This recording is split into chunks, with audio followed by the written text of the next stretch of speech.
بسم الله الرحمن الرحيم. ألف لام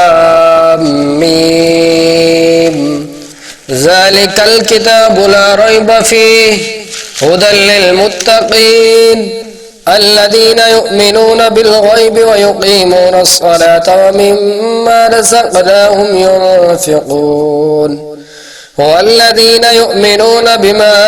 أنزل إليك وما أنزل من قبلك وبالآخرة هم يوقنون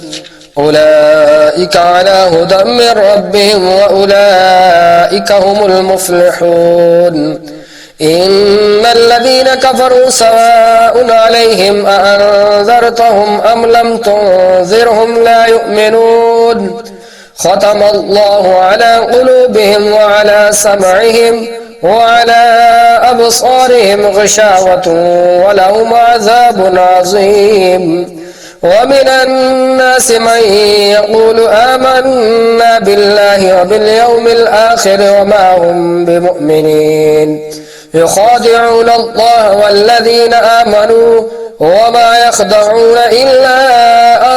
أنفسهم وما يشعرون في قلوبهم مرض فزادهم الله مرضا ولهم عذاب أليم بما كانوا يكذبون. وإذا قيل لهم لا تفسدوا في الأرض قالوا إنما نحن مصلحون ألا إنهم هم المفسدون ولكن لا يشعرون. وإذا قيل لهم آمنوا كما آمن الناس قالوا أنؤمن كما آمن السفهاء ألا إنهم هم السفهاء ولكن لا يعلمون.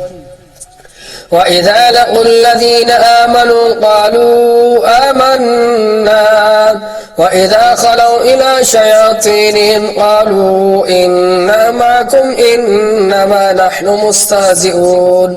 الله يستهزئ بهم ويمدهم في طغيانهم يعمهون. أولئك الذين اشتروا الضلالة بالهدى فما ربحت تجارتهم وما كانوا مهتدين. مثلهم كمثل الذي استوقد نارا فلما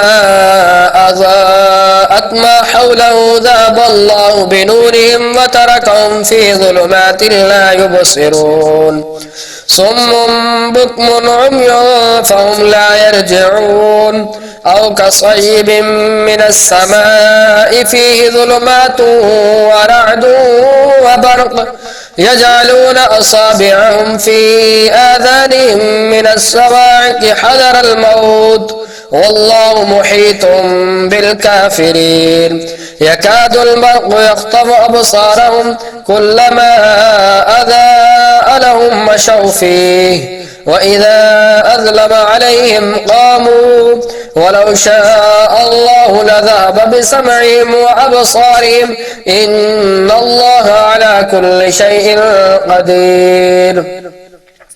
يا أيها الناس اعبدوا ربكم الذي خلقكم والذين من قبلكم لعلكم تتقون الذي جعل لكم الأرض فراشا والسماء بناء وأنزل من السماء ماء فأخرج به من الثمرات رزقا لكم فلا تجعلوا لله أندادا وأنتم تعلمون. وإن كنتم في ريب مما نزلنا على عبدنا فأتوا بسورة من مثله وادعوا شهداءكم من دون الله إن كنتم صادقين. فإن لم تفعلوا ولن تفعلوا فاتقوا النار التي وقودها الناس والحجارة أعدت للكافرين. وبشر الذين آمنوا وعملوا الصالحات أن لهم جنات تجري من تحتها الأنهار كلما رزقوا منها من ثمرة رزقا قالوا هذا الذي رزقنا من قبل وأوتوا به متشابها ولهم فيها أزواج مطهرة وهم فيها خالدون إن الله لا يستحي أن يضرب مثلا ما بعوضة فما فوقها فأما الذين آمنوا فيعلمون أنه الحق من ربهم وأما الذين كفروا فيقولون ماذا أراد الله بهذا مثلا يضل به كثيرا ويهدي به كثيرا وما يضل به إلا الفاسقين الذين ينقضون عهد الله من بعد ميثاقه ويقطعون ما أمر الله به أن يوصل ويفسدون في الأرض أولئك هم الخاسرون كيف تكفرون بالله وكنتم أمواتا فأحياكم ثم يميتكم ثم يحييكم ثم إليه ترجعون هو الذي خلق لكم ما في الأرض جميعا ثم استوى إلى السماء فسواهن سبع سماوات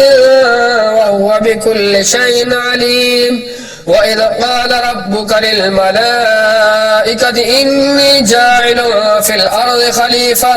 قالوا أتجعل فيها من يفسد فيها ويسفك الدماء ونحن نسبح بحمدك ونقدس لك قال إني أعلم ما لا تعلمون وعلم آدم الأسماء كلها ثم عرضهم على الملائكة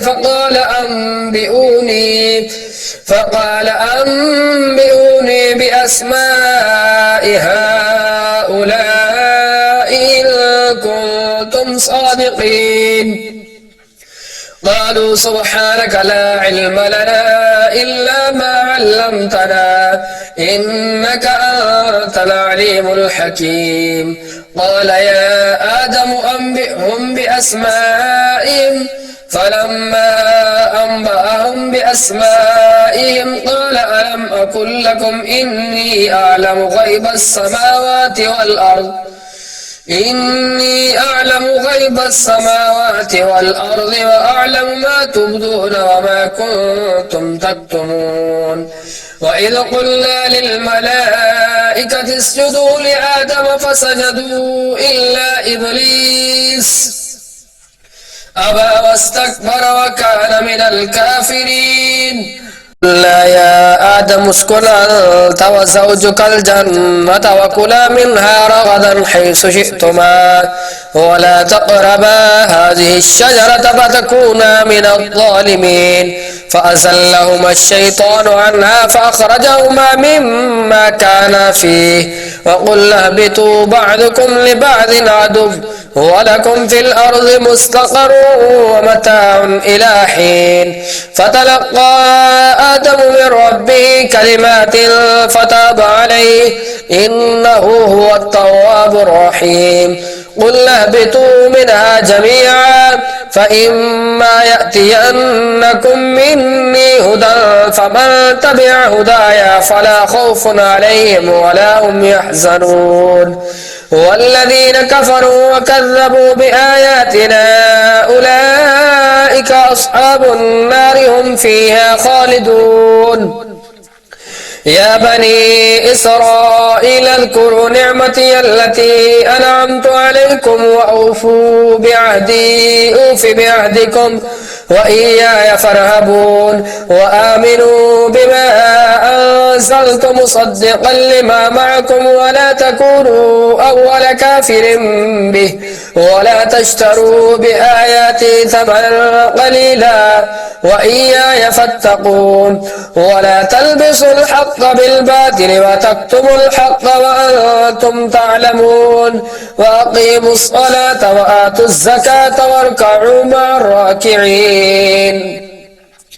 أتأمرون الناس بالبر وتنسون أنفسكم وأنتم تتلون الكتاب أفلا تعقلون واستعينوا بالصبر والصلاة وإنها لكبيرة إلا على الخاشعين الذين يظنون أنهم ملاقو ربهم وأنهم إليه راجعون. يا بني إسرائيل اذكروا نعمتي التي أنعمت عليكم وأني فضلتكم على العالمين واتقوا يوما لا تجزي نفس عن نفس شيئا ولا يقبل منها شفاعة ولا يؤخذ منها عدل ولا هم ينصرون. وإذ نجيناكم من آل فرعون يسومونكم سوء العذاب يذبحون أبناءكم ويستحيون نساءكم وفي ذلكم بلاء من ربكم عظيم. وإذ فرقنا بكم البحر فأنجيناكم وأغرقنا آل فرعون وأنتم تنظرون. وإذ وعدنا موسى 40 ليلة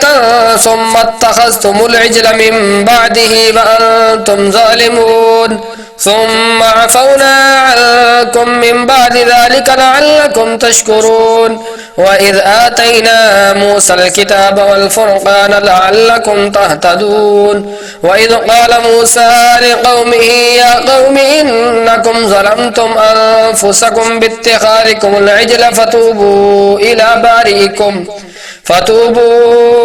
بارئكم فاقتلوا أنفسكم ذلكم خير لكم عند بارئكم فتاب عليكم إنه هو التواب الرحيم. وإذ قلتم يا موسى لن نؤمن لك حتى نرى الله جهرة فأخذتهم الصاعقة وأنتم تنظرون ثم بعثناكم من بعد موتكم لعلكم تشكرون. وظللنا عليكم الغمام وأنزلنا عليكم المن والسلوى كلوا من طيبات ما رزقناكم وما ظلمونا ولكن كانوا أنفسهم يظلمون. وإذ قلنا ادخلوا هذه القرية فكلوا منها حيث شئتم رغدا وادخلوا الباب سجدا وقولوا حتة نغفر لكم خطاياكم وسنزيد المحسنين. فبدل الذين ظلموا قولا غير الذي قيل لهم فأنزلنا على الذين ظلموا رجزا من السماء بما كانوا يفسقون. وإذ استسقى موسى لقومه فقل اضرب بعصاك الحجر فانفجرت منه 12 عينا قد علم كل أناس مشربهم كلوا واشربوا من رزق الله ولا تعصوا في الأرض مفسدين. وإذ قلتم يا موسى لن نصبر على طعام واحد فادع لنا ربك يخرج لنا مما تنبت الأرض من بقلها وكثائها وفومها وعدسها وبصلها قال أتستبدلون الذي هو أدنى بالذي هو خير اهبطوا مصرا فإن لكم ما سألتم وضربت عليهم الذلة والمسكنة وباءوا بغضب من الله ذلك بأنهم كانوا يكفرون بآيات الله ويقتلون النبيين بغير الحق ذلك بما عصوا وكانوا يعتدون. إن الذين آمنوا والذين هادوا والنصارى والصابئين من آمن بالله واليوم الآخر وعمل صالحا فلهم أجرهم عند ربهم ولا خوف عليهم ولا هم يحزنون. وإذ أخذنا ميثاقكم ورفعنا فوقكم الطور خذوا ما آتيناكم بقوة واذكروا ما فيه لعلكم تتقون ثم توليتم من بعد ذلك فلولا فضل الله عليكم ورحمته لكنتم من الخاسرين. ولقد علمتم الذين اعتدوا منكم في السبت فقلنا لهم كونوا قردة خاسئين فجعلناها نكالا لما بين يديها وما خلفها وموعظة للمتقين. وإذ قال موسى لقومه إن الله يأمركم أن تذبحوا بقرة قالوا أتتخذنا هزوا قال أعوذ بالله أن أكون من الجاهلين. قالوا ادع لنا ربك يبين لنا ما هي قال إنه يقول إنها بقرة لا فارض ولا بكر عوان بين ذلك فافعلوا ما تؤمرون. قالوا ادع لنا ربك يبين لنا ما لونها قال إنه يقول إنها بقرة صفراء فاقع لونها تسر الناظرين. قالوا ادع لنا ربك يبين لنا ما هي إن البقرة شابه علينا وإنا إن شاء الله لمهتدون. قال إنه يقول إنها بقرة لا ذلول تثير الأرض ولا تسقي الحرث مسلمة لا شية فيها. قالوا الآن جئت بالحق فذبحوها وما كادوا يفعلون. وإذ قتلتم نفسا فادارأتم فيها والله مخرج ما كنتم تكتمون. فقلنا اضربوه ببعضها كذلك يحيي الله الموتى ويريكم آياته لعلكم تعقلون. ثم قست قلوبكم من بعد ذلك فهي كالحجارة أو أشد قسوة وإن من الحجارة لما يتفجر منه الأنهار وإن منها لما يشقق فيخرج منه الماء وإن منها لما يهبط من خشية الله وما الله بغافل عما تعملون. أفتطمعون أن يؤمنوا لكم وقد كان فريق منهم يسمعون كلام الله ثم يحرفونه من بعده ما عقلوه وهم يعلمون. وإذا لقوا الذين آمنوا قالوا آمنا وإذا خلا بعضهم إلى بعض قالوا أتحدثونهم بما فتح الله عليكم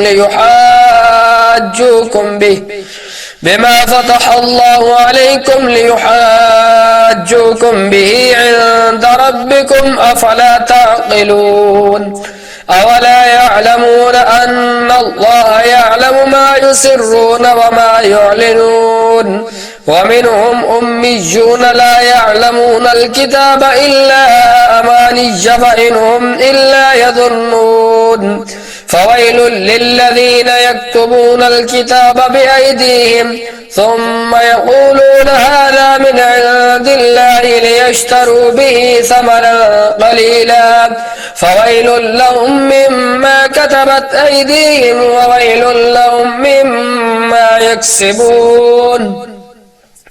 وقالوا لن تمسنا النار إلا أياما معدودة قل أتخذتم عند الله عهدا فلن يخلف الله عهده أم تقولون على الله ما لا تعلمون. بلى من كسب سيئة وأحاطت به خطيئته فأولئك أصحاب النار هم فيها خالدون. والذين آمنوا وعملوا الصالحات أولئك أصحاب الجنة هم فيها خالدون. وإذ أخذنا ميثاق بني إسرائيل لا تعبدون إلا الله وبالوالدين إحسانا وذي القربى واليتامى والمساكين وقولوا للناس حسنا وأقيموا الصلاة وآتوا الزكاة ثم توليتم إلا قليلا منكم وأنتم معرضون وإذ أخذنا ميثاقكم لا تسفكون دماءكم ولا تخرجون أنفسكم من دياركم ثم أقررتم وأنتم تشهدون ثم أنتم هؤلاء تقتلون أنفسكم وتخرجون فريقا منكم من ديارهم تظاهرون عليهم بالإثم والعدوان وإن يأتوكم أسارى تفادوهم وهو محرم عليكم إخراجهم أفتؤمنون ببعض الكتاب وتكفرون ببعض فما جزاء من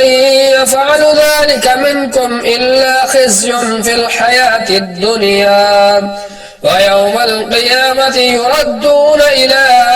أشد العذاب وما الله بغافل عما تعملون أولئك الذين اشتروا الحياة الدنيا بالآخرة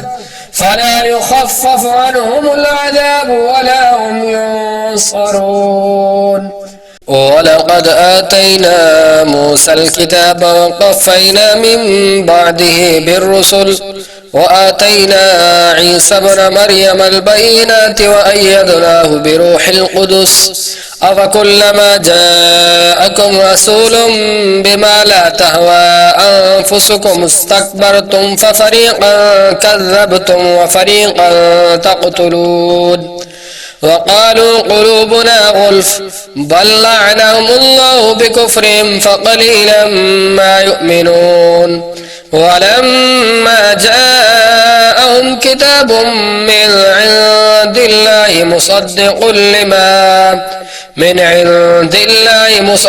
لما معهم وكانوا من قبل يستفتحون على الذين كفروا فلما جاءهم ما عرفوا كفروا به فلعنة الله على الكافرين بئس ما اشتروا به أنفسهم أن يكفروا بما أنزل الله بغيا أن ينزل الله من فضله على من يشاء من عباده فباءوا بغضب على غضب وللكافرين عذاب مهين وإذا قيل لهم آمنوا بما أنزل الله قالوا نؤمن بما أنزل علينا ويكفرون بما وراءه وهو الحق مصدقا لما معهم قل فلم تقتلون أنبياء الله من قبل إن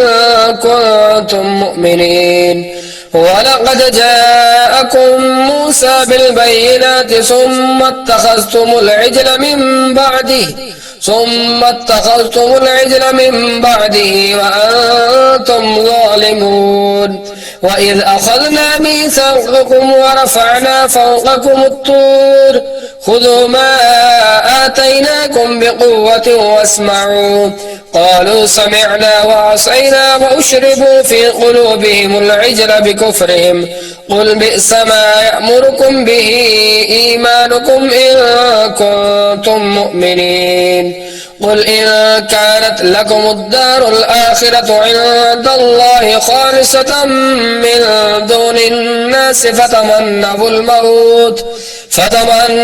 الموت إن كنتم صادقين ولن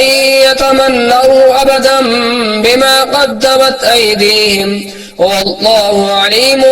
بالظالمين ولتجدنهم أحرص الناس على حياة ومن الذين أشركوا يود أحدهم لو يعمر 1000 سنة وما هو بمزحزحه من العذاب أن يعمر والله بصير بما يعملون قل من كان عدوا لجبريل فإنه نزله على قلبك بإذن الله مصدقا لما بين يديه وهدى وبشرى للمؤمنين من كان عدوا لله وملائكته ورسله وجبريل وميكال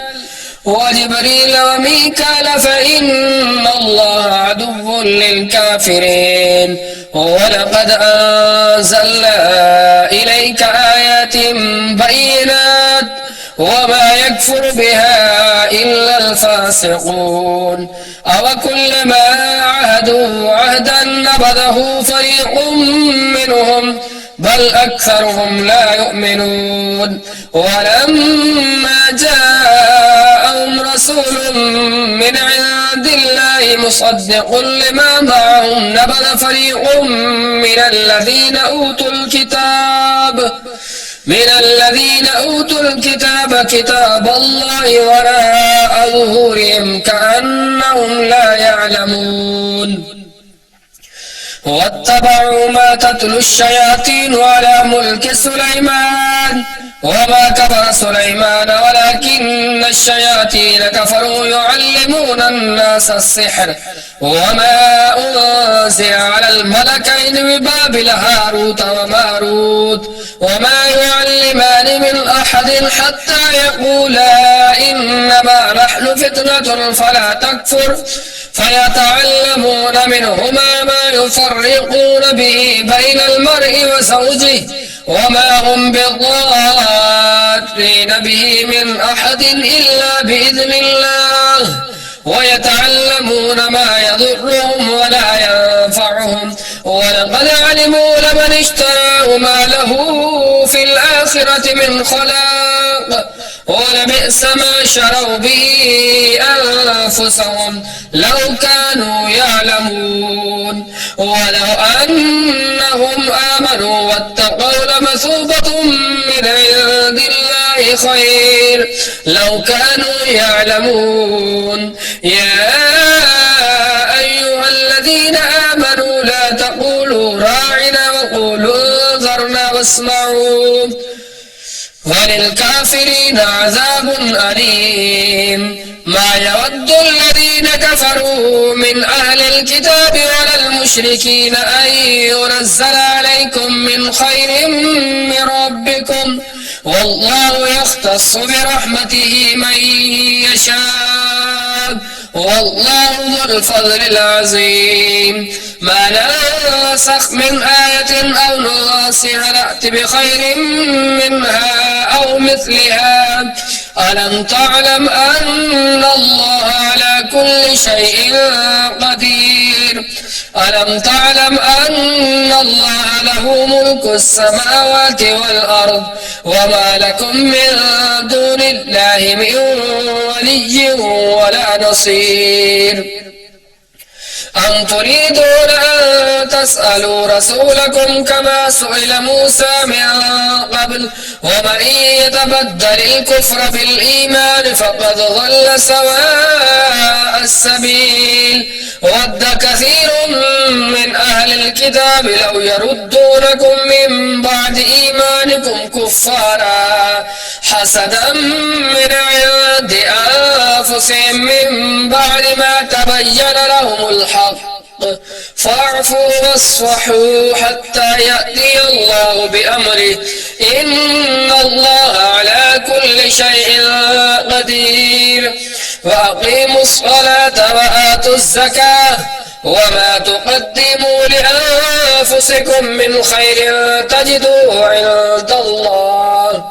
إن الله بما تعملون بصير قالوا لن يدخلوا الجنة إلا من كان هودا أو نصارى تلك أمانيهم قل هاتوا برهانكم إن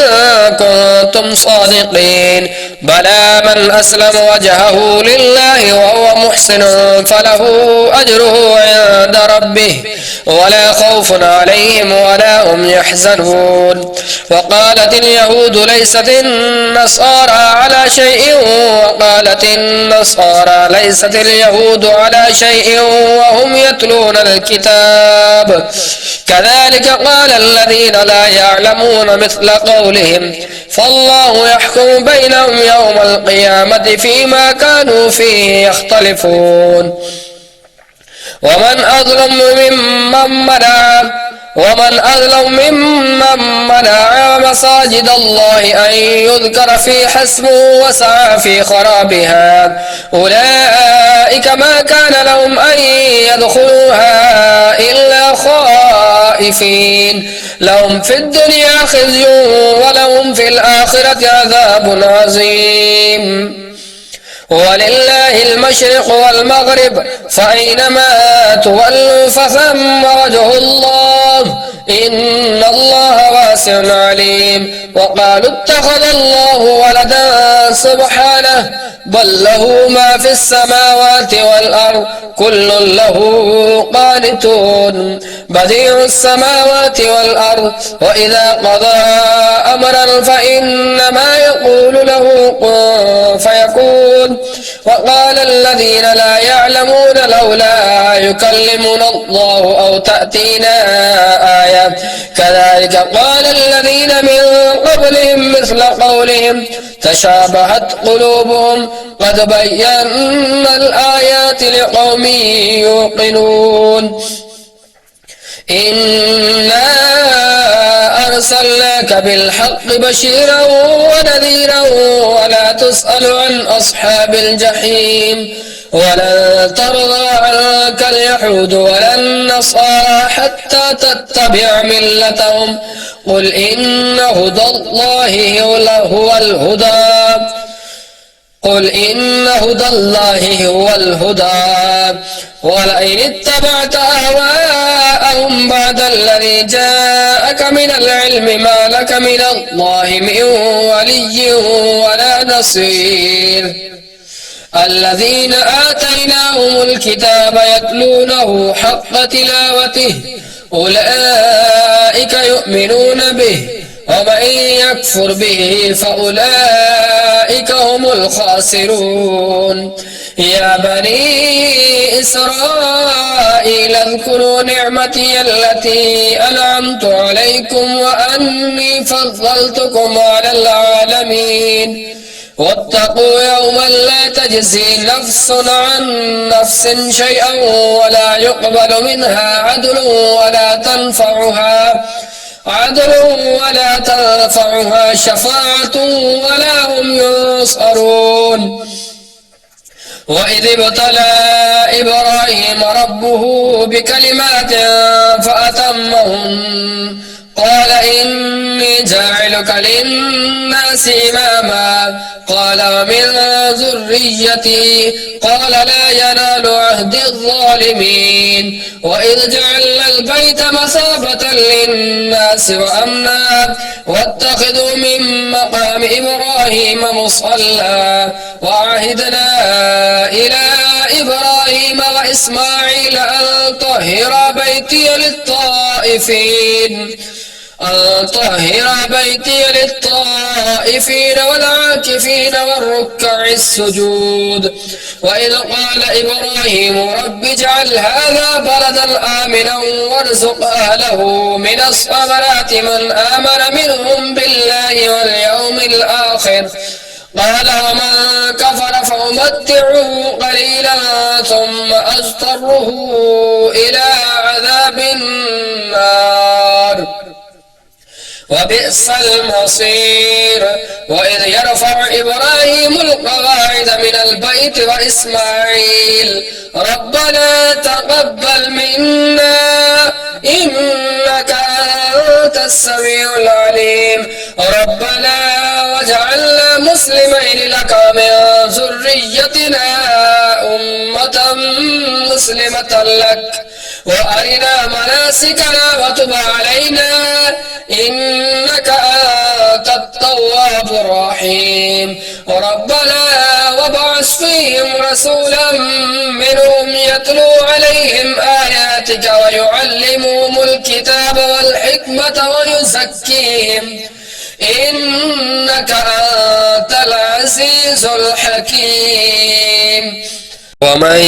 يرغب عن ملة إبراهيم إلا من سفي نفسه ولقد اصطفيناه في الدنيا وإنه في الآخرة لمن الصالحين. إذ قال له ربه أسلم قال أسلمت لرب العالمين. ووصى بها إبراهيم بنيه ويعقوب يا بني إن الله اصطفى لكم الدين فلا تموتن إلا وأنتم مسلمون.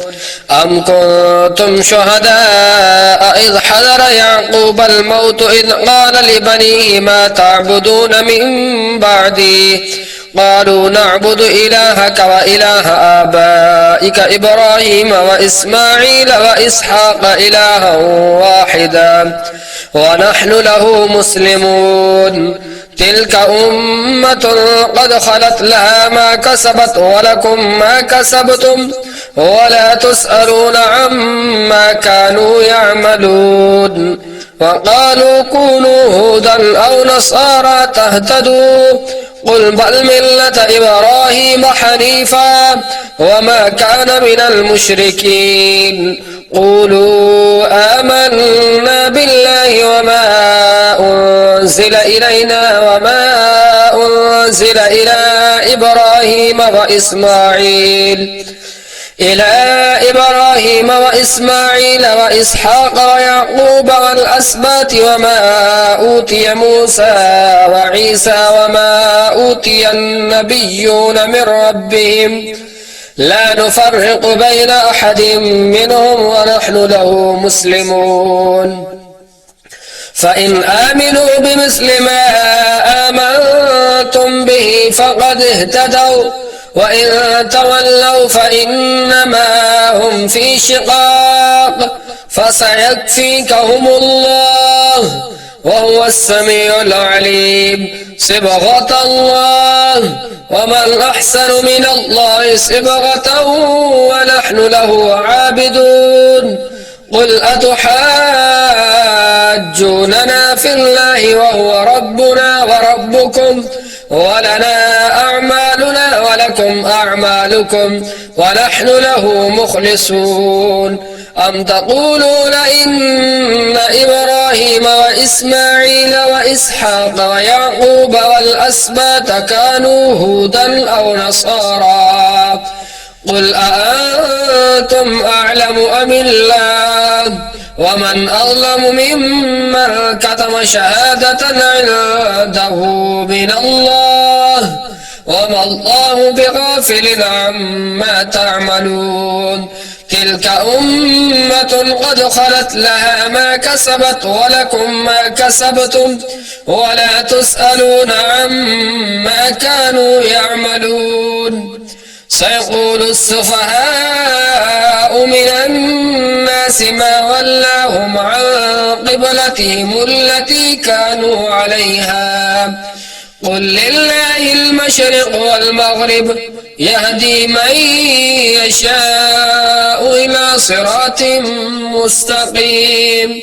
وكذلك جعلناكم أمة وسطا لتكونوا شهداء على الناس ويكون الرسول عليكم شهيدا. وما جعلنا القبلة التي كنت عليها إلا لنعلم من يتبع الرسول ممن ينقلب على عقبيه وإن كانت لكبيرة إلا على الذين هدى الله وما كان الله ليضيع إيمانكم إن الله بالناس لرؤوف رحيم. قد نرى تقلب وجهك في السماء فلنولينك قبلة ترضاها فول وجهك شطر المسجد الحرام وحيث ما كنتم فولوا وجوهكم شطره وإن الذين أوتوا الكتاب ليعلمون أنه الحق من ربهم وما الله بغافل عما يعملون ولئن أتيت الذين أوتوا الكتاب بكل آية ما تبعوا قبلتك وما أنت بتابع قبلتهم وما بعضهم بتابع قبلة بعض ولئن اتبعت أهواءهم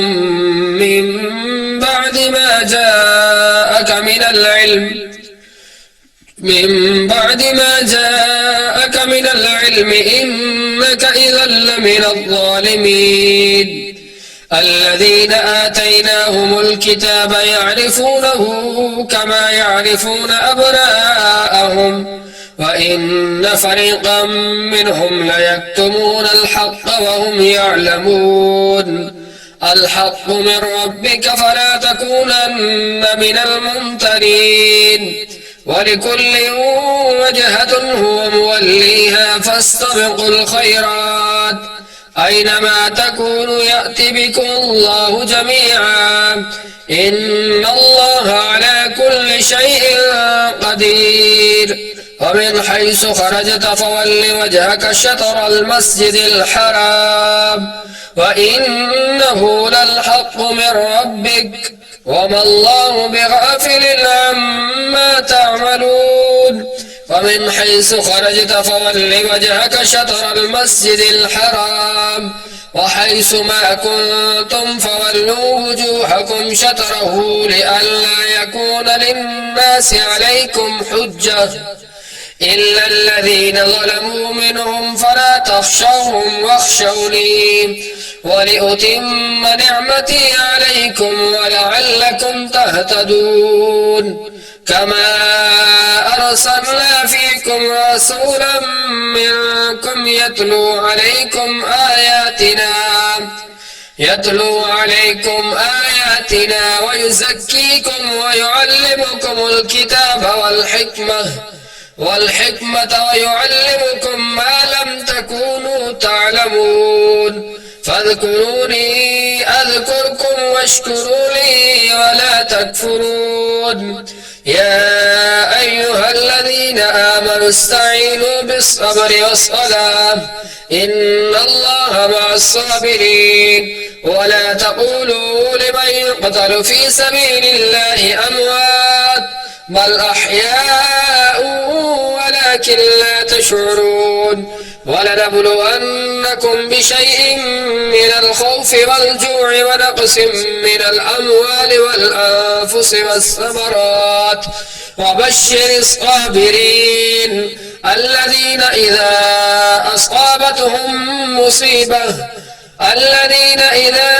أصابتهم مصيبة قالوا إنا لله وإنا إليه راجعون أولئك عليهم صلوات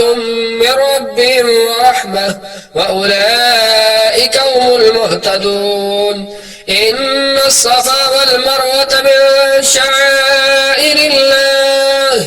فمن حج البيت أو اعتمر فلا جناح عليه أن يطوف بهما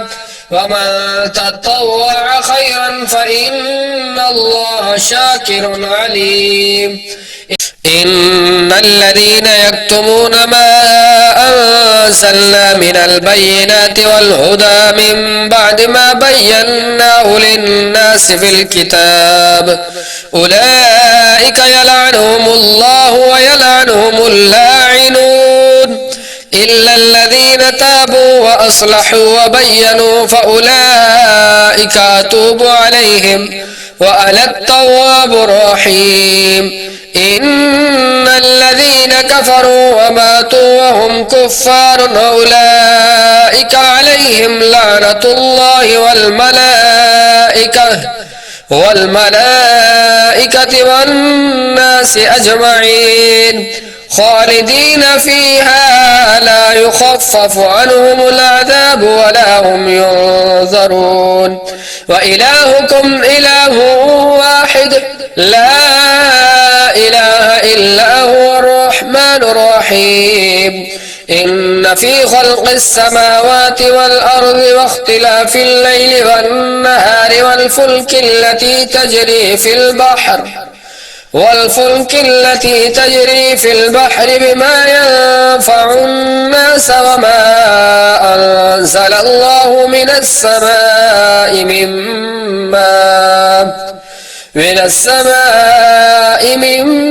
ماء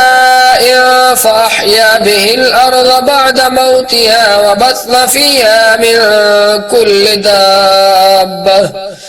وتصريف الرياح والسحاب المسخر بين السماء والأرض لآيات لقوم يعقلون ومن الناس من يتخذ من دون الله أندادا يحبونهم كحب الله والذين آمنوا أشد حبا لله ولو يرى الذين ظلموا إذ يرون العذاب أن القوة لله جميعا وأن الله شديد العذاب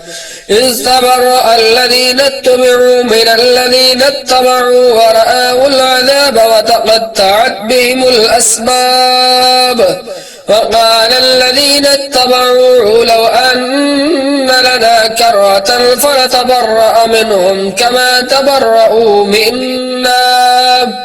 كذلك يريهم الله أعمالهم حسرات عليهم وما هم بخارجين من النار يا أيها الناس كلوا مما في الأرض حلالا طيبا ولا تتبعوا خطوات الشيطان إنه لكم عدو مبين إنما يأمركم بالسوء والفحشاء وأن تقولوا على الله ما لا تعلمون وإذا قيل لهم اتبعوا ما أنزل الله قالوا بل نتبع ما ألفينا عليه آباءنا أولو كان آباؤهم لا يعقلون شيئا ولا يهتدون ومثل الذين كفروا كمثل الذي ينعق بما لا يسمع إلا دعاء ونداء صم بكم عمي فهم لا يعقلون يا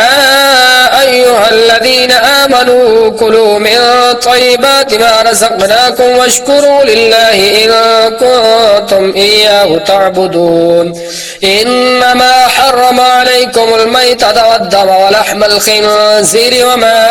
أهل به لغير الله فمن اضطر غير باغ ولا عاد فلا إثم عليه إن الله غفور رحيم إن الذين يكتمون ما أنزل الله من الكتاب ويشترون به ثمنا قليلا أولئك ما يأكلون في بطونهم إلا النار ولا يكلمهم الله يوم القيامة ولا يزكيهم ولهم عذاب أليم أولئك الذين اشتروا الضلالة بالهدى والعذاب بالمغفرة فما أصبرهم على النار ذلك بأن الله نزل الكتاب بالحق وإن الذين اختلفوا في الكتاب لفي شقاق بعيد ليس البر أن تولوا وجوهكم قبل المشرق والمغرب ولكن البر من آمن بالله واليوم الآخر والملائكة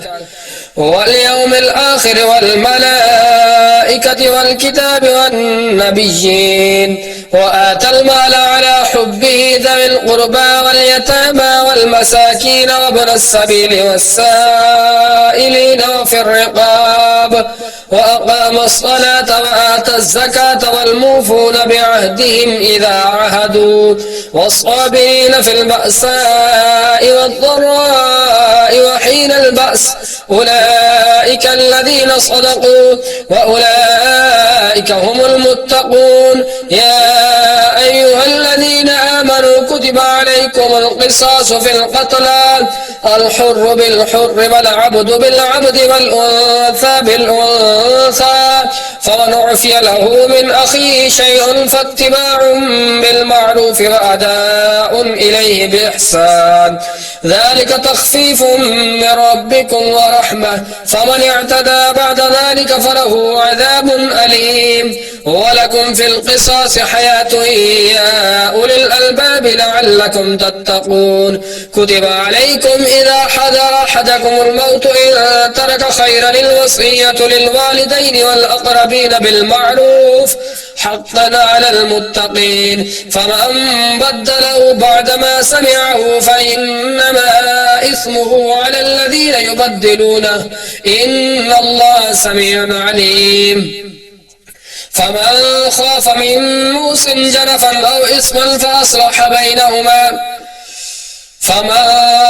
من موص جنفا أو إثما فأصلح بينهم فلا إثم عليه إن الله غفور رحيم يا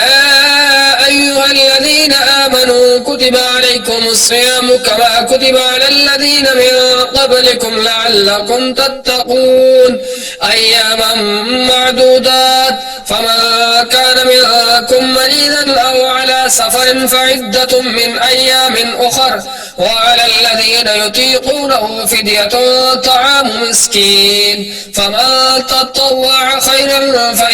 فهو خير لكم وأن تصوموا خير لكم إن كنتم تعلمون شهر رمضان الذي أنزل فيه القرآن هدى للناس وبينات من الهدى والفرقان فمن شهد منكم الشهر فليصم ومن كان مريضا أو على سفر فعدة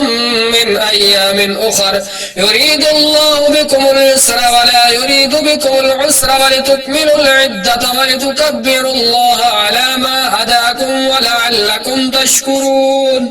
وإذا سألك عبادي عني فإني قريب أجيب دعوة الدعاء إذا دعاني فليستجيبوا لي وليؤمنوا بي لعلهم يرشدون أحل لكم ليلة الصيام الرفث إلى نسائكم هن لباس لكم وأنتم لباس لهن علم الله أنكم كنتم تختانون أنفسكم فتاب عليكم وعفى عنكم فالآن باشروهن وابتغوا ما كتب الله لكم وكلوا واشربوا حتى يتبين لكم الخيط الأبيض من الخيط الأسود من الفجر ثم أتموا الصيام إلى الليل ولا تباشروهن وأنتم عاكفون في المساجد تلك حدود الله فلا تقربوها كذلك يبين الله آياته للناس لعلهم يتقون ولا تأكلوا أموالكم بينكم بالباطل وتدلوا بها إلى الحكام لتأكلوا فريقا من أموال الناس بالإثم وأنتم تعلمون يسألونك عن الأهلة قل هي مواقيت للناس والحج وليس البر بأن تأتوا البيوت من ظهورها ولكن البر من اتقى وأتوا البيوت من أبوابها واتقوا الله لعلكم تفلحون وقاتلوا في سبيل الله الذين يقاتلونكم ولا تعتدوا إن الله لا يحب المعتدين واقتلوهم حيث ثقفتموهم وأخرجوهم من حيث أخرجوكم والفتنة أشد من القتل ولا تقاتلوهم عند المسجد الحرام حتى يقاتلوكم فيه فإن قاتلوكم فاقتلوهم كذلك جزاء الكافرين فإن انتهوا فإن الله غفور رحيم وقاتلوهم حتى لا تكون فتنة ويكون الدين لله فإن انتهوا فلا عدوان إلا على الظالمين الشهر الحرام بالشهر الحرام والحرمات قصاص فمن اعتدى عليكم فاعتدوا عليه بمثل ما اعتدى عليكم واتقوا الله واعلموا أن الله مع المتقين وأنفقوا في سبيل الله ولا تلقوا بأيديكم إلى التهلكة وأحسنوا إن الله يحب المحسنين وأتموا الحج والعمرة لله فإن أحصرتم فما استيسر من الهدي ولا تحلقوا رؤوسكم حتى يبلغ الهدي محله فمن كان منكم مريضا أو به أذى من رأسه ففدية من صيام أو صدقة أو نسك فإذا أمنتم فمن تمتع بالعمرة إلى الحج فما استيسر من الهدي فمن لم يجد فصيام 3 أيام في الحج و7 إذا رجعتم تلك 10 كاملة ذلك لمن لم يكن أهله حاضر المسجد الحرام واتقوا الله واعلموا أن الله شديد العقاب الحج أشهر معلومات فمن فرض فيهن الحج فلا رفث ولا فسوق ولا جدال في الحج وما تفعلوا من خير يعلمه الله وتزودوا فإن خير الزاد التقوى واتقون يا أولي الألباب ليس عليكم جناح أن تبتغوا فضلا من ربكم فإذا أفضتم من عرفات فاذكروا الله عند المشعر الحرام واذكروه كما هداكم وإن كنتم من قبله لمن الضالين ثم أفيدوا من حيث أفاد الناس فاستغفروا الله إن الله غفور رحيم فإذا قضيتم مناسككم فاذكروا الله كذكركم آباءكم أو أشد ذكرا فمن الناس من يقول ربنا آتنا في الدنيا وما له في الآخرة من خلاق ومنهم من يقول ربنا آتنا في الدنيا حسنة وفي الآخرة حسنة وقنا عذاب النار أولئك لهم نصيب مما كسبوا والله سريع الحساب واذكروا الله في أيام معدودات فمن تعجل في يومين فلا إثم عليه ومن تأخر فلا إثم عليه لمن اتقى واتقوا الله واعلموا أنكم إليه تحشرون ومن الناس من يعجبك قوله في الحياة الدنيا ويشهد الله على ما في قلبه وهو ألد الخصام وإذا تولى سعى في الأرض ليفسد فيها ويهلك الحرث والنسل والله لا يحب الفساد وإذا قيل له اتق الله أخذته العزة بالإثم فحسبه جهنم ولبئس المهاد ومن الناس من يشري نفسه ابتغاء مرضات الله والله رؤوف بالعباد يا أيها الذين آمنوا ادخلوا في السلم كافة ولا تتبعوا خطوات الشيطان إنه لكم عدو مبين فإن زللتم من بعد ما جاءتكم البينات فاعلموا أن الله عزيز حكيم هل ينظرون إلا أن يأتيهم الله في ظلل من الغمام والملائكة وقضي الأمر وإلى الله ترجع الأمور سل بني إسرائيل كم آتيناهم من آية بينة ومن يبدل نعمة الله من بعد ما جاءته فإن الله شديد العقاب زين للذين كفروا الحياة الدنيا ويسخرون من الذين آمنوا والذين اتقوا فوقهم يوم القيامة والله يرزق من يشاء بغير حساب كان الناس أمة واحدة فبعث الله النبيين مبشرين ومنذرين وأنزل معهم الكتاب بالحق ليحكم بين الناس فيما اختلفوا فيه وما اختلف فيه إلا الذين أوتوه من من بعد ما جاءتهم البينات بغيا بينهم فهدى الله الذين آمنوا لما اختلفوا فيه من الحق بإذنه والله يهدي من يشاء إلى صراط مستقيم. أم حسبتم أن تدخلوا الجنة ولما يأتكم مثل الذين خلوا من قبلكم مستهم البأساء والضراء وزلزلوا حتى يقول الرسول والذين آمنوا معه متى نصر الله ألا إن نصر الله قريب يسألونك ماذا ينفقون قل ما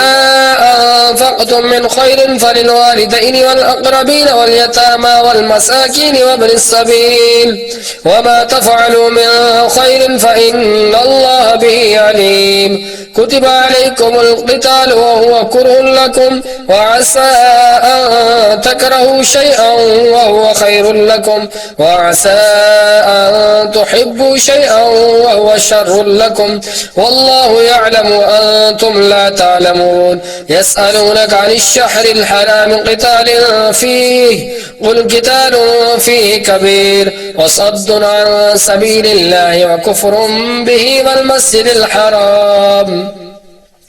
وإخراج أهله منه أكبر عند الله والفتنة أكبر من القتل ولا يزالون يقاتلونكم حتى يردوكم عن دينكم إن استطاعوا ومن يرتد منكم عن دينه فيمت وهو كافر فأولئك حبطت أعمالهم في الدنيا والآخرة وأولئك أصحاب النار هم فيها خالدون. إن الذين آمنوا والذين هاجروا وجاهدوا في سبيل الله أولئك يرجون رحمة الله والله غفور رحيم. يسألونك عن الخمر والميسر قل فيهما إثم كبير ومنافع للناس وإثمهما أكبر من نفعهما ويسألونك ماذا ينفقون قل العفو كذلك يبين الله لكم الآيات لعلكم تتفكرون في الدنيا والآخرة.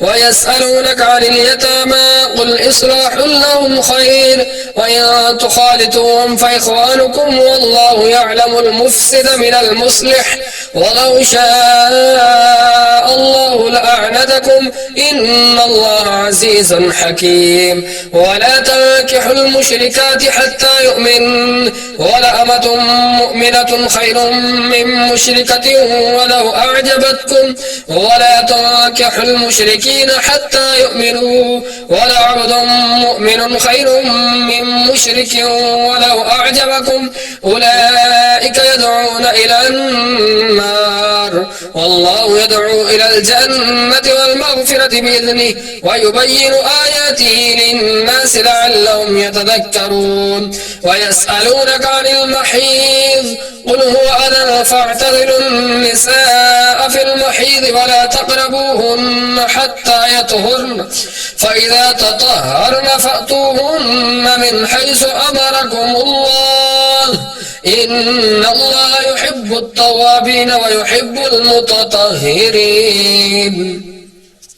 نساؤكم حرث لكم فأتوا حرثكم أنما شئتم وقدموا لأنفسكم واتقوا الله واعلموا أنكم ملاقوه وبشر المؤمنين. ولا تجعلوا الله عرضة لأيمانكم أن تبروا وتتقوا وتصلحوا بين الناس والله سميع عليم. لا يؤاخذكم الله باللغو في أيمانكم ولكن يؤاخذكم بما كسبت قلوبكم والله غفور حليم. للذين يؤلون من نسائهم تربص 4 أشهر فإن فاءوا فإن الله غفور رحيم. وإن عزموا الطلاق فإن الله سميع عليم. والمطلقات يتربصن بأنفسهن 3 قروء ولا يحل لهن أن يكتمن ما خلق الله في أرحامهن إن كن يؤمن بالله واليوم الآخر وبعولتهن أحق بردهن في ذلك إن أرادوا إصلاحا ولهن مثل الذي عليهن بالمعروف وللرجال عليهن درجة والله عزيز حكيم. الطلاق مرتان فإمساك بمعروف أو تصريح بإحسان ولا يحل لكم أن تأخذوا مما آتيتموهن شيئا إلا أن يخافا ألا يقيم حدود الله فإن خفتم ألا يقيم حدود الله فلا جناح عليهما فيما افتدت به تلك حدود الله فلا تعتدوها ومن يتعد حدود الله فأولئك هم الظالمون. فإن طلقها فلا تحل له من بعد حتى تنكح زوجا غيره فإن طلقها فلا جناح عليهما أن يتراجعا إن ظن أن يقيما حدود الله وتلك حدود الله يبينها لقوم يعلمون. وإذا طلقتم النساء فبلغن أجلهن فأمسكوهن بمعروف أو سرحوهن بمعروف ولا تمسكوهن ضرارا لتعتدوا ومن يفعل ذلك فقد ظلم نفسه ولا تتخذوا آيات الله هزوا واذكروا نعمة الله عليكم وما أنزل عليكم من الكتاب والحكمة يعظكم به واتقوا الله واعلموا أن الله بكل شيء عليم. وإذا طلقتم النساء فبلغن أجلهن فلا تعذلوهن أن ينكحن أزواجهن إذا تراضوا بينهم بالمعروف ذلكم يوعظ به من كان يؤمن بالله واليوم الآخر ذلكم أزكى لكم وأطهر والله يعلم وأنتم لا تعلمون. والوالدات يرضعن أولادهن حولين كاملين لمن أراد أن يتم الرضاعة وعلى المولود له رزقهن وكسوتهن بالمعروف لا تكلف نفس إلا وسعها لا تضار والدة بولدها ولا مولود له بولده وعلى الوارث مثل ذلك فإن أرادا فصالا عن تراض منهما وتشاور فلا جناح عليهما. وإن أردتم أن تسترضعوا أولادكم فلا جناح عليكم إذا سلمتم ما آتيتم بالمعروف واتقوا الله واعلموا أن الله بما تعملون بصير.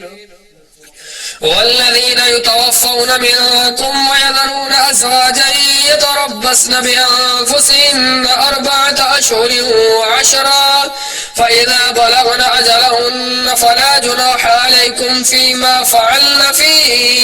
أنفسهن بالمعروف والله بما تعملون خبير. ولا جناح عليكم فيما عرضتم به من خطبة النساء أو أكننتم في أنفسكم علم الله أنكم ستذكروهن ولكن لا تواعدوهن سرا إلا أن تقولوا قولا معروفا ولا تسموا عقدة النكاح حتى يبلغ الكتاب أجله واعلموا أن الله يعلم ما في أنفسكم فاحذروه واعلموا أن الله غفور حليم. لا جناح عليكم إن طلقتم النساء ما لم تمسوهن أو تفرضوا لهن فريضة ومتعوهن على الموسع قدره وعلى المقتر قدره متاعا بالمعروف حقا على المحسنين. وإن طلقتموهن من قبل أن تمسوهن وقد فرضتم لهن فريضة فنصف ما فرضتم إلا أن يعفون أو يعفو الذي بيده عقدة النكاح وأن تعفوا أقرب للتقوى ولا تنسوا الفضل بينكم إن الله بما تعملون بصير حافظوا على الصلوات والصلاة الوسطى وقوموا لله قانتين فإن خفتم فرجالا أو ركبانا فإذا أمنتم فاذكروا الله كما علمكم ما لم تكونوا تعلمون والذين يتوفون منكم ويذرون أزواجا وصية لأزواجهم متاعا إلى الحول غير إخراج فإن خرجن فلا جناح عليكم فيما فعل في أنفسهن من معروف والله عزيز حكيم وللمطلقات متاع بالمعروف حقا على المتقين كذلك يبين الله لكم آياته لعلكم تعقلون ألم تر إلى الذين خرجوا من ديارهم وهم ألوف حذر الموت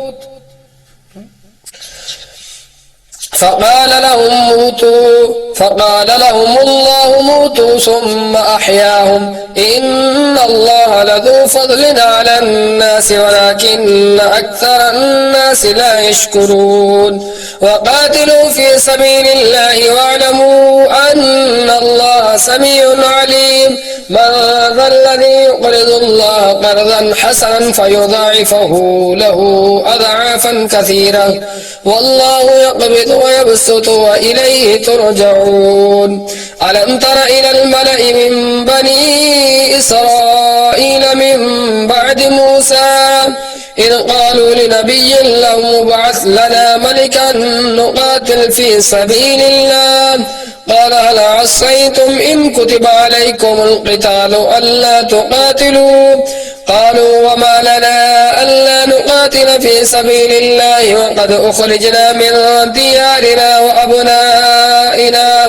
فلما كتب عليهم القتال تولوا إلا قليلا منهم والله عليم بالظالمين وقال لهم نبيهم إن الله قد بعث لكم طالوت ملكا قالوا أنى يكون له الملك علينا ونحن أحق بالملك منه ولم يؤت سعة من المال قال إن الله اصطفاه عليكم وزاده بسطة في العلم والجسم والله يؤتي ملكه من يشاء والله واسع عليم وقال لهم نبيهم إن آية ملكه أن يأتيكم التابوت فيه سكينة من ربكم وبقية مما ترك آل موسى وآل هارون تحمله الملائكة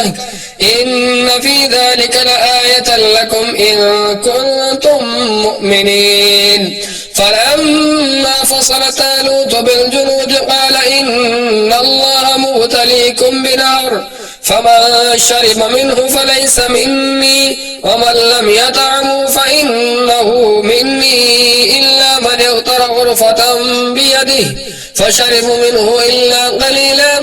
منهم فلما جاوزه هو والذين آمنوا معه قالوا لا طاقة اليوم بجالوت وجنوده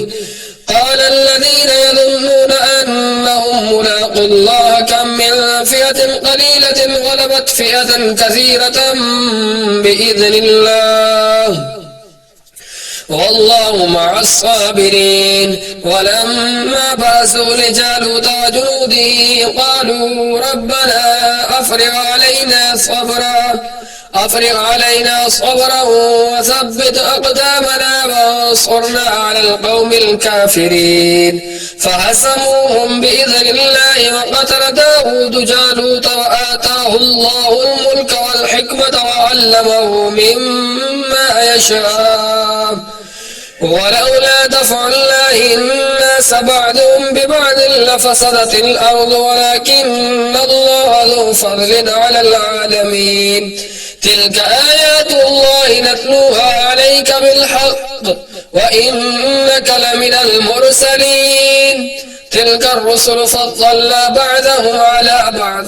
منهم من كلم الله ورفع بعضهم درجات وآتينا عيسى ابن مريم البينات وأيدناه بروح القدس ولو شاء الله ما اقتتل الذين من بعدهم من بعد ما جاءتهم البينات ولكن اختلفوا فمنهم من آمن ومنهم من كفر ولو شاء الله ما اقتتلوا ولكن الله يفعل ما يريد. يا أيها الذين آمنوا أنفقوا مما رزقناكم من قبل أن يأتي يوم لا بيع فيه ولا خلة ولا شفاعة والكافرون هم الظالمون. الله لا إله إلا هو الحي القيوم لا تأخذه سنة ولا نوم له ما في السماوات وما في الأرض من ذا الذي يشفع عنده إلا بإذنه يعلم ما بين أيديهم وما خلفهم ولا يحيطون بشيء من علمه إلا بما شاء وسع كرسيه السماوات والأرض ولا يؤوده حفظهما وهو العلي العظيم. لا إكراه في الدين قد تبين الرشد من الغي فمن يكفر بالطاغوت ويؤمن بالله فقد استمسك بالعروة الوثقى لا انفصام لها والله سميع عليم. الله ولي الذين آمنوا يخرجهم من الظلمات إلى النور والذين كفروا أولياؤهم الطاغوت يخرجونهم من النور إلى الظلمات أولئك أصحاب النار هم فيها خالدون. ألم تر إلى الذي حاج إبراهيم في ربه أن آتاه الله الملك إذ قال إبراهيم ربي الذي يحيي ويميت ربي الله يحيي ويميت قال أنا أحيي وأميت قال إبراهيم فإن الله يأتي بالشمس من المشرق فأت بها من المغرب فبهت الذي كفر والله لا يهدي القوم الظالمين. أو كالذي مر على قرية وهي خاوية على عروشها قال أنى يحيي هذه الله بعد موتها فأماته الله 100 عام ثم بعثه قال كم لبثت قال لبثت يوما أو بعض يوم قال بل لبثت 100 عام فانظر إلى طعامك وشرابك لم يتسنه وانظر إلى حمارك ولنجعلك آية للناس وانظر إلى العظام كيف ننشزها ثم نكسوها لحما فلما تبين له قال أعلم أن الله على كل شيء قدير. وإذ قال إبراهيم رب أرني كيف تحيي الموتى قال أولم تؤمن قال بلى ولكن ليطمئن قلبي قال فخذ 4 من الطير فصرهن إليك ثم اجعل على كل جبل منهن جزعا ثم ادعهن يأتينك سعيا واعلم أن الله عزيز حكيم. مثل الذين ينفقون أموالهم في سبيل الله كمثل حبة أنبتت 7 سنابل في كل سنبلة 100 حبة والله يضاعف لمن يشاء والله واسع عليم. الذين ينفقون أموالهم في سبيل الله ثم لا يتبعون ما أنفقوا منا ولا أذى لهم أجرهم عند ربهم ولا خوف عليهم ولا هم يحزنون. قول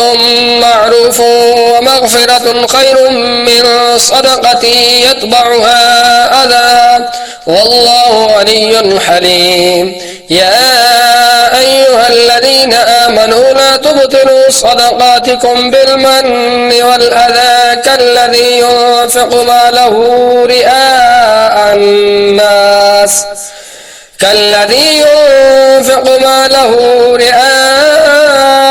الناس ولا يؤمن بالله واليوم الآخر فمثله كمثل صفوان عليه تراب فأصابه وابل فتركه صلدا لا يقدرون على شيء مما كسبوا والله لا يهدي القوم الكافرين. ومثل الذين ينفقون أموالهم ابتغاء مرضات الله وتثبيتا من أنفسهم كمثل جنة بربوة أصابها وابل فأتت أكلها ضعفين فإن لم يصبها وابل فطل والله بما تعملون بصير. أيود أحدكم أن تكون له جنة من نخيل وأعناب تجري من تحتها الأنهار له فيها من كل الثمرات وأصابه الكبر وله ذرية ضعفاء فأصابها إعصار فيه نار فاحترقت كذلك يبين الله لكم الآيات لعلكم تتفكرون. يا أيها الذين آمنوا أنفقوا من طيبات ما كسبتم ومما أخرجنا لكم من الأرض ولا تيمموا الخبيث منه تنفقون ولستم بآخذيه إلا أن تغمضوا فيه واعلموا أن الله غني حميد. الشيطان يعدكم الفقر ويأمركم بالفحشاء والله يعدكم مغفرة منه وفضلا والله واسع عليم. يؤتي الحكمة من يشاء ومن يؤتي الحكمة فقد أوتي خيرا كثيرا وما يذكر إلا أولو الألباب. وما أنفقتم من نفقة أو نذرتم من نذر فإن الله يعلمه وما للظالمين من أنصار. إن تبدوا الصدقات فنعما هي وإن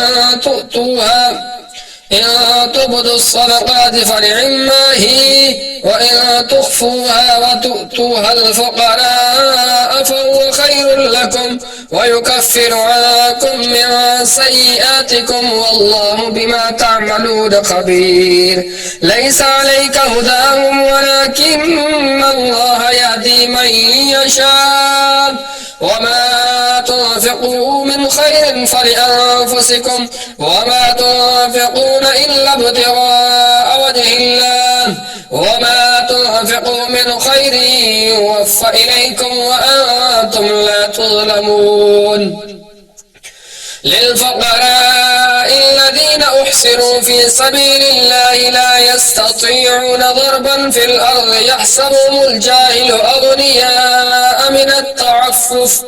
تعرفهم بسيماهم لا يسألون الناس إلحافا وما تنفقوا من خير فإن الله به عليم. الذين ينفقون أموالهم بالليل والنهار سرا وعلانية فلهم أجرهم عند ربهم ولا خوف عليهم ولا هم يحزنون. الذين يأكلون الربا لا يقومون إلا كما يقوم الذي يتخبطه الشيطان من المس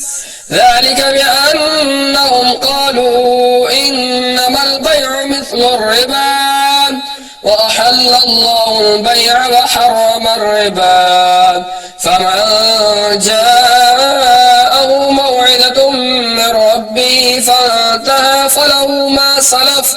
وأمره إلى الله ومن عاد فأولئك أصحاب النار هم فيها خالدون يمحق الله الربا ويربي الصدقات والله لا يحب كل كفار أثيم إن الذين آمنوا وعملوا الصالحات وأقاموا الصلاة وآتوا الزكاة لهم أجرهم عند ربهم ولا خوف عليهم ولا هم يحزنون يا أيها الذين آمنوا اتقوا الله وذروا ما بقي من الربا إن كنتم مؤمنين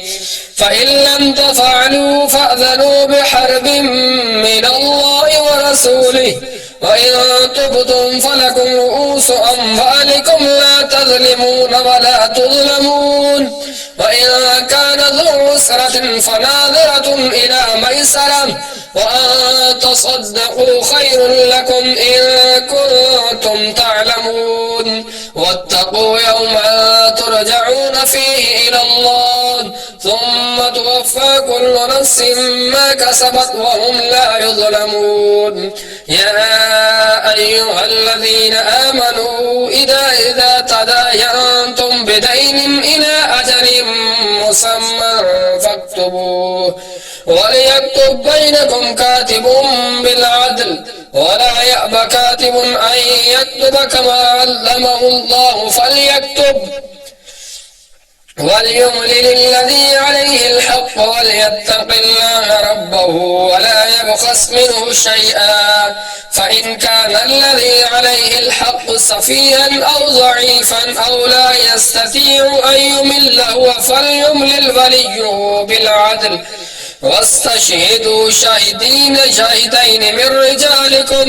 واستشهدوا شهدين من رجالكم فإن لم يكونا رجلين فرجل وامرأتان ممن ترضون من الشهداء أن تضل إحداهما فتذكر إحداهما الأخرى ولا يأبى الشهداء إذا ما دعوا ولا تسأموا أن تكتبوه صغيرا أو كبيرا إلى أجله ذلكم أقسط عند الله وأقوم للشهادة وأدنى ألا ترتابوا إلا أن تكون تجارة حاضرة تديرونها بينكم فليس عليكم جناح ألا تكتبوها وأشهدوا إذا تبايعتم ولا يضار كاتب ولا شهيد وإن تفعلوا فإنه فسوق بكم واتقوا الله ويعلمكم الله والله بكل شيء عليم وإن كنتم على سفر ولم تجدوا كاتبا فرحال مقبوضة فإن أمن بعضكم بعضا فليؤد الذي اؤتمن أمانته